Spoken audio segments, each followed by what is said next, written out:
Breath movie చూడాలంటే అదొక సాహసమనే చెప్పాలి. ఇప్పుడు ఈ మూవీ ఆహాలో నెట్ఫ్లిక్స్లో స్ట్రీమ్ అవుతుందంట. మీరు నమ్ముతారా? అంటే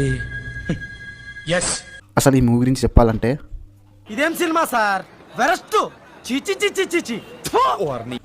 అసలు ఈ మూవీలో హీరో ఎవరో, విలన్ ఎవరో, హీరోయిన్ ఎవరో తెలియకుండానే ఈ మూవీ చూసేసా. ఎవరైనా ఈ మూవీ గురించి అడిగితే నా పరిస్థితి ఇది.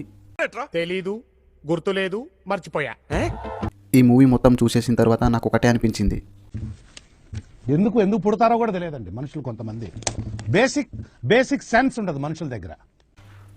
ఈ లవ్లాలా మూవీ చూసిన తర్వాత నా అమ్మాయిని ఎక్కడికో దిగింది. మేము ఎక్కడికో తీసుకెళ్ళాలనుకుంటాం, మీరు ఇక్కడే ఉంటారు, అక్కడికి రా. ఫ్రెండ్స్, పొరపాటున మీరు కనుక ఈ మూవీని చూడాలనుకుంటే అటువంటి పాట నువ్వు సెలెక్ట్ చేసుకున్నావు అంటే సాహసం అనే చెప్పాలి. Anyway, wish all the best. ఈ లవ్లాలా మూవీ చూసిన తర్వాత నా అమ్మాయిని ఎక్కడికో దిగింది.